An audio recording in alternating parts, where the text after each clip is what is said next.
So that's going to cost more money. Always want to incentivize good behavior. Doing short-term rentals is going to be tougher from an insurance standpoint. You can basically shut down the car and repossess it. So 18 months, they are going to be able to own this car. Hello and welcome back to Car Rental University. I am your host, Alex Withrow. Today we're going to talk about which is better, short-term private rental agreements or long-term private rental agreements. Before I get into that, click below, grab the 5 things you must do before starting a car rental business. That also includes the Car Share Growth Guide, which gives you a city-by-city breakdown of which car share platform is strongest in your area. You're definitely going to want to check it out. So let's get into this. Before I do, give this channel a subscribe and a like. I always appreciate that. I hear this debate a fair amount on YouTube about should people get into short-term private rentals. Typically, the people that want to get into short-term private rentals are typically the ones who have only ever done Turo. So in their mind, they're like, okay, I've done Turo, I've run a Turo fleet for a long time.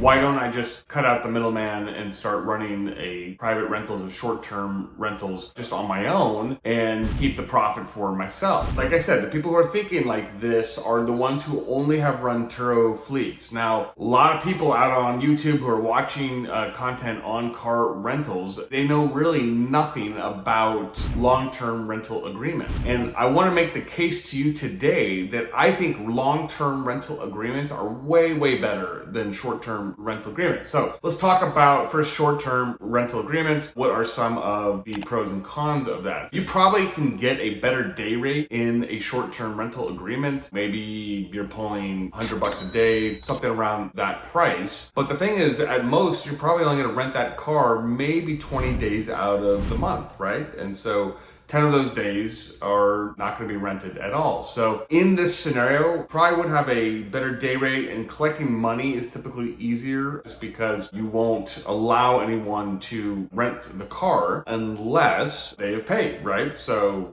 they pay up front, they rent it, and then they bring the car back. So it operates just like Turo, right? In this scenario though, you have to pay for marketing costs. You have to market yourself somehow, and you have to get more drivers over to your cars on a regular basis. And so that's going to cost more money. In the long-term situation, you are not having to pay for marketing. And also you have more drivers to vet. You have to make sure these guys aren't going to like have a criminal record. You've got to run a background check on them. That costs money. Sure, you can pass that on to the renter, but that is a component of this. From an insurance standpoint, it's going to be tougher to do short-term rentals. I know GMI handles this sort of thing, but I would make the argument that in general, doing short-term rentals is going to be tougher from an insurance standpoint, especially if you have a lot of cars. The larger and mid-sized carriers don't really like to handle this type of situation that often when they're dealing with car share or especially ride share in a long-term agreement type situation. That data is much more predictable. Let's talk about long-term rental agreements. So, if you're someone who is used to the Turo model and you've never really done long-term rental agreements, you're probably thinking, what is this exactly? Well, this is when you find an Uber driver who wants to take your car for months on end and basically rent it out for that period of time, 100%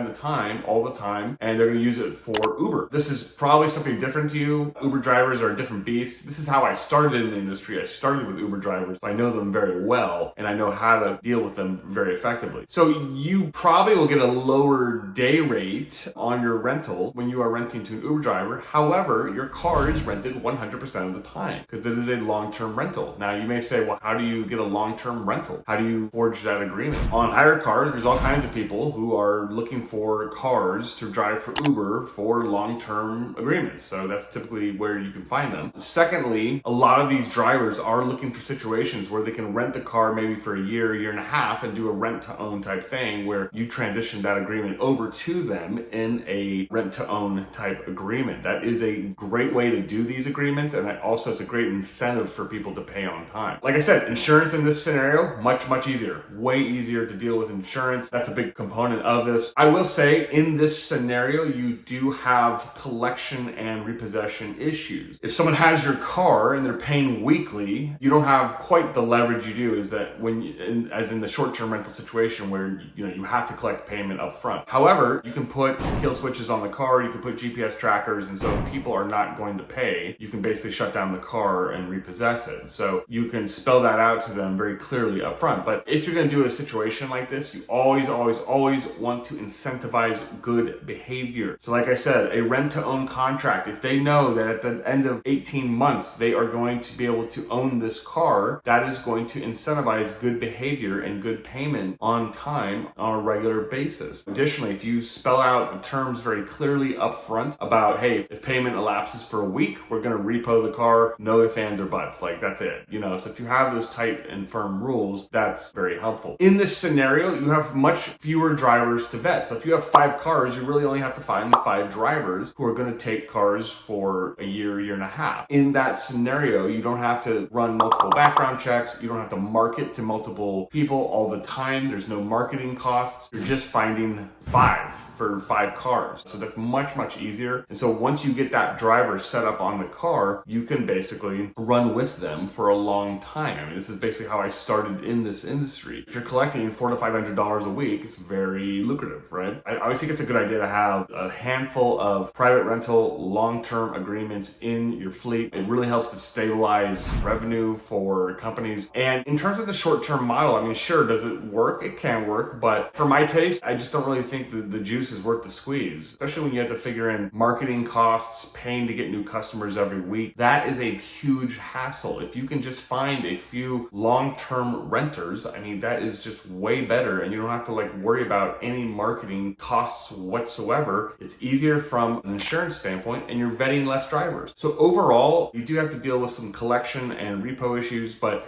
if you are vetting these drivers well, if you are getting the right drivers, people who are going to pay on time, and you have kill switches on the car, GPS, ways to really kind of enforce good behavior, then you're going to have a pretty solid situation for the most part. And you also need to check their driving record as well. Overall, I would say that the long-term private rental agreement situation, I think, is a much better situation than the short-term rentals. But the reason why people don't do long-term rentals is they just really don't know about it. In my opinion, that's really the difference. When you're in that Turo mindset, you're only thinking about short-term rentals. So that said, I would encourage you to take a look at the long-term rental agreement model. I think it's definitely worth pursuing. Before I go, click below, grab the 5 things you must do before starting a car rental business. I will catch you in the next episode. Thank you.